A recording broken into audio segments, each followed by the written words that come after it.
two, one. Hello, guys. Exotic Wall Finishes here in the Sexy Walls podcast. I have a special guest today. Sexy Pablo El Guajiro. This guy's a beast. This guy has his own podcast as well. What's it called? It's Real_Outdoorsman TV. It's gonna be on YouTube. Instagram's gonna be more of the character I play with a lot of fishing, hunting, just with family, friends. What do you mean the character that you play in fishing, hunting? Explain that to me, because that's super interesting. It's a raw and authentic character. Because you know how some people, when they know they're being recorded, they act a certain way. They want to only portray the perfect and cool image. Yeah. I'm that guy that if I was fishing and I'm trying to bring in the fish and I break the fishing line or I do something stupid and something falls in the water and we lost it, I'll still post that. So, guys, just for you guys to understand who he is a gentleman I met. I actually did his walls for the podcast. He's already on it, playing it. But the story I liked about him is that he's a real. You're an officer, Marine. What was it? So I did serve in the Marine Corps after high school. He's a real Marine Corps. After like many other people in my age group, 9/11 happened. We all felt like, screw those bastards that were responsible for this. Join the Marines. I was actually supposed to go to Djibouti, Africa. My orders when they came in, Oye, Arzola, you're going to Djibouti, Africa. So-and-so, Iraq. So-and-so, you're going to some other place.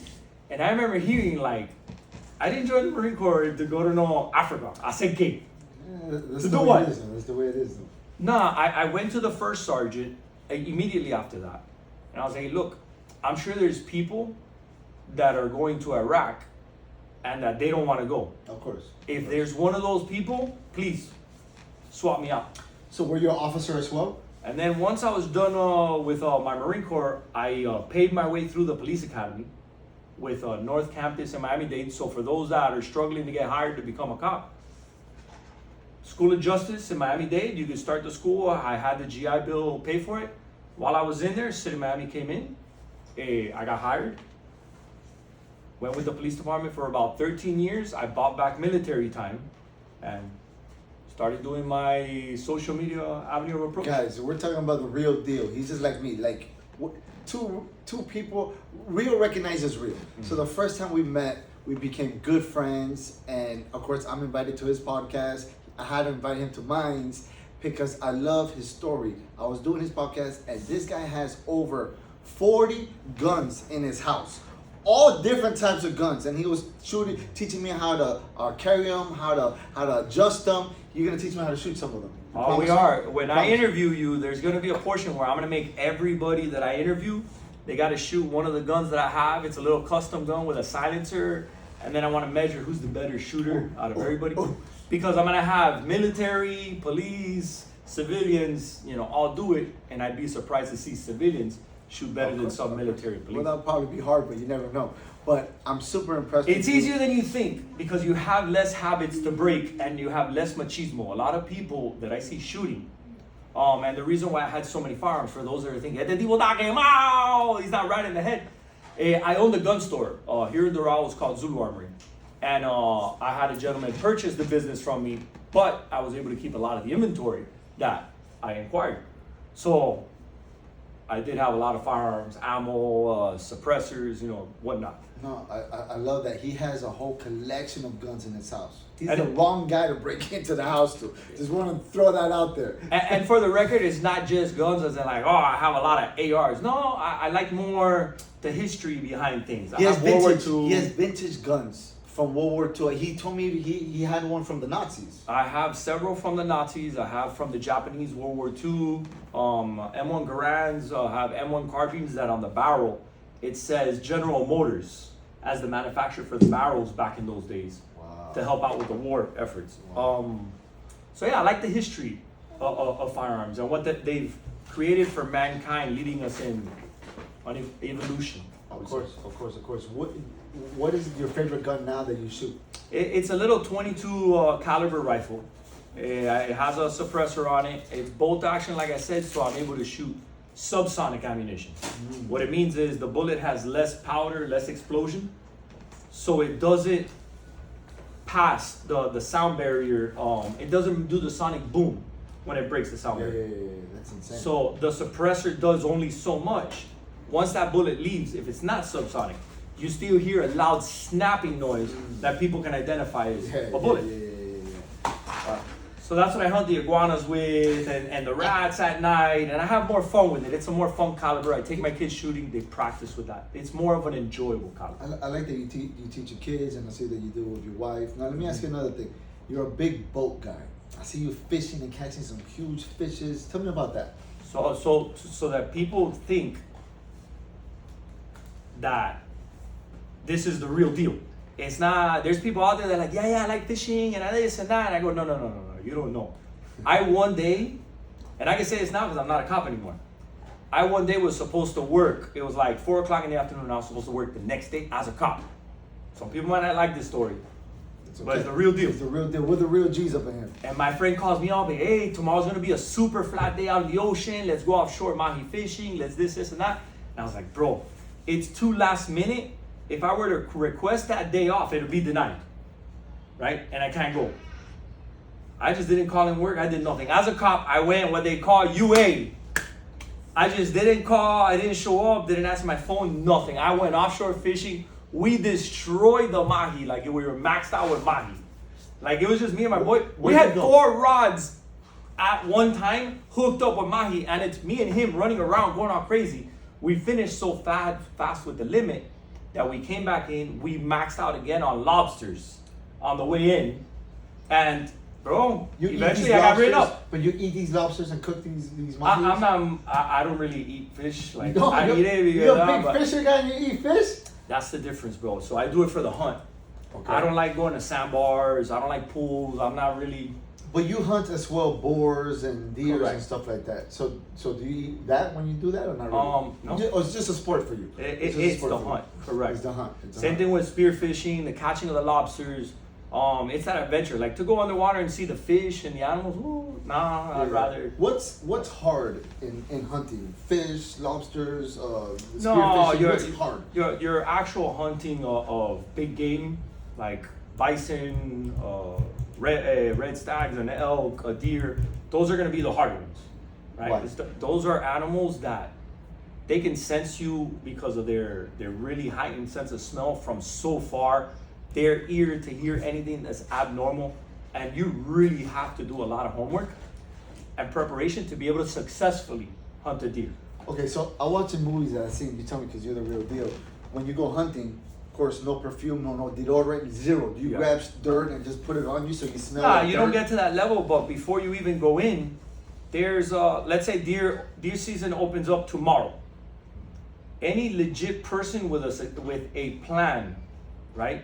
That they went out and they've been already walking and looking for deer poop tracks, where the antlers, where they usually rub their antlers to get an idea of, hey, this is where they're gonna be. That's the person that has a high chance of being successful. High chance. It's not guaranteed. There's people that still go out there, they do their homework, and they still don't catch a deer in their season, even though they got a tag to hunt. So people think it's always up, and I have videos that I'm gonna start posting. You go out and you just didn't catch. That's normal. Yeah, That's it normal. happens. So catching something is like Correct. not normal. Like, oh my god, a good day. Yes, exactly. I've gone out some days with my boys, drove in the 3 hours to Central Florida. Yeah, I saw your videos What that you do- go with your friends and all that. It's Thermal hunting throughout the whole fields. It's 2,000 plus acres at my friend's ranch, and Is hunting common more for people like you in your history of you being in the Marines and being a cop? Is that more common? No. It's pretty much everything. There's a lot of military people that just don't like hunting at all. But I think it's the lack of resources of people to have is why a lot of us Latinos don't get into it, because we just don't know how to go about it. We want to, but we don't know somebody really that does it and that can lead them in that route. Yeah. Where I like that I can bring that access. Because I get people hit me up, I was like, oh my God, I want to go hunting too. I don't have a rifle, I don't have nothing. And I still guide them in the right direction. Hey, this is what you want to do. Let's do A, B, and C. But it's doable, but these are the steps we got to take to get you ready. Is all your guns ready to shoot? The ones in your house, are they all workable? In So the workable World War conditions? II ones, I'm not going to sit here and tell you I've shot every single one of them. They're there. I have so many other ones I'd rather shoot. What's my ARs, my hunting, everything's sighted in, everything's that we can grab it off the shelf and take it right there. To fix a World War II gun, how does that even go about? Is that even possible? No, the ones that I have, they're fixed. It's the restoring part. The restoring part. The restoring part. Sometimes they might have a cracked piece of wood. You got to check the chamber, make sure it still has its fluting property, which is these little indentions inside the barrel, which is what makes the bullet come out like a football. Yeah. Because if you notice, if you ever thrown a football and not done the spiral, it doesn't go as far. Exactly. So believe it or not, inside the barrels are these grooves, but that grooves have a lifespan. Think about it, World War II, and just think about how much shooting those people actually did back then. So a lot of those guns, they're just gonna shoot it and go all over the place. So they're there for adorno, just to be a part of history, because I think a lot of the conflicts we have today are because of World War I and World War II. So if you look at all the problems we're having in the Middle East, that's because after World War I, we started dividing these countries and we started interfering with their politics. Of course. You have, I could be mistaken if it was Iran or one of the other countries. We used to charge them a tax after the World War, like for them to sustain their living there. Yeah. You don't think they're gonna get resentment towards English people and yeah. Of course, man, that's insane. So there's a lot that are happening today that's actually from that. Wow. So I studied a lot World War II. I was really big into that in history class, and 1945 when Hitler killed himself supposedly. Those are the guns that you have in your collection? None that actually killed Hitler No, himself. of course not. That's gonna be in a museum, my friend. But that yes. model, that model. I think I know they're small. I remember, pistol. if I'm not mistaken, what he had was a PPK. I could be wrong, but no, I didn't have that one model. I have a couple different ones. So when he invaded Poland, he took over a manufacturing company called CZ. Okay. And I have the CZs, which are Polish brand, but they're marked with a Nazi marking on it. That's great. So a question what everybody will probably want to know: have you ever shot someone? So in Iraq, you do get into some firefights that I felt that I got a legit hit. Of course, but you but never I know blew up because some you just buildings, I shoot. fucked up some walls, I made sure that my rounds went down range. So normally, Army people, Marine people don't really know. Sometimes they don't. Correct, it's you know? chaos. And you think the guy's gonna sit there? Of course not. Like, yeah, I'm right here. Shoot me. They're gonna go, No. oh shit, I'm out. Let me get behind the wall, or they're behind that certain window, and you're racking some rounds. But how about when you're a cop? When you're here? No, I never did have to shoot at anybody as a law enforcement officer. Many times you pull That out was your here gun, in but Florida. I was a City Miami police officer. Okay, so how bad is City of Miami for the people that don't live in Miami? No. Bro, I know that the black neighborhoods usually have la mala fama. Oh my God. Believe it or not, the highest murder rate and violent crimes like that are in Latin communities. You got Alapata, Little Havana. Yeah. Those gangsters. More, yeah. Because it's most of the time in those neighborhoods, the black neighborhoods, the problem is more just gang related or something. They're really, like even me as a cop, I would drive by, 99% of the people, whether they liked you or didn't, they just let you be. It's like what Rick Ross says. Yeah, in nobody's one of bothering his you, songs. nobody was- He goes, "You're dead wrong if you don't think this chico will fly. Like these chicos are even worse than these other people." Yeah. It's true, and I totally understand that.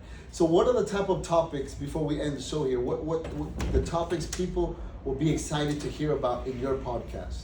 So I want to bring the Latino community into the hunting and fishing world. That's what I'm going to focus on in my podcast / YouTube channel, is how the average Latino, which, like I told you, I have some of my friends, they're Major League Baseball players, they're Cuban, they've been in this country working as professional athletes and have never been exposed to hunting, something they've always wanted to do. Yeah. I come across their path, I teach them, and they're like, you got to get this message out to us Latinos, Venezuelans, Cubans, because I guess it's things that they don't do in their country. Yeah. So I'm gonna bring that in the raw so everybody can see authentically. It's 99% jodedera when you're out there hunting. Uh-huh. It's not all serious. It's not. 1% of it is the actual hunt and taking down the animal.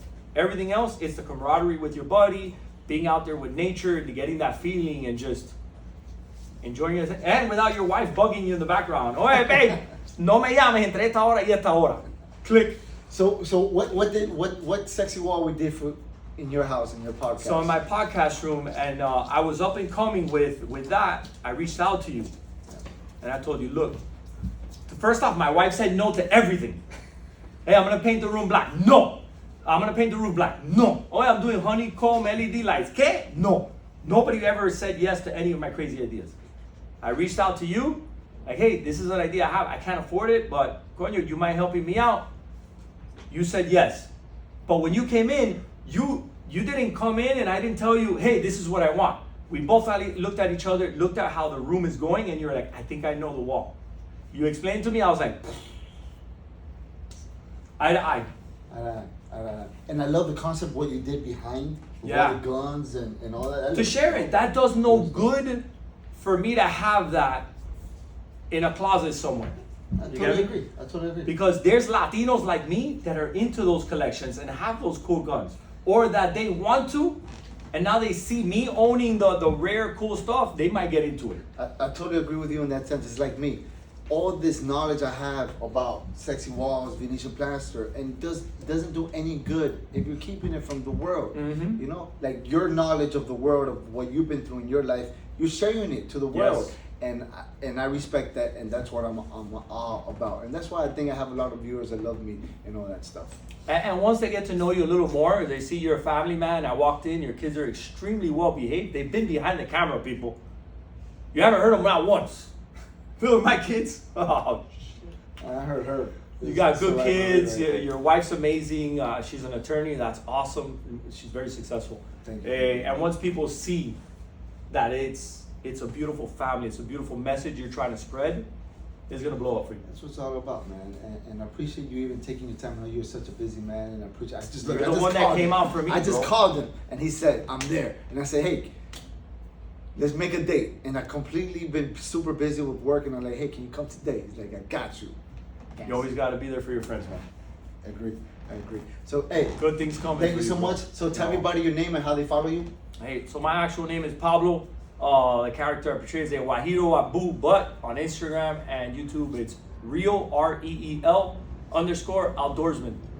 Thank you guys. Thank you, man. Thank you guys for watching.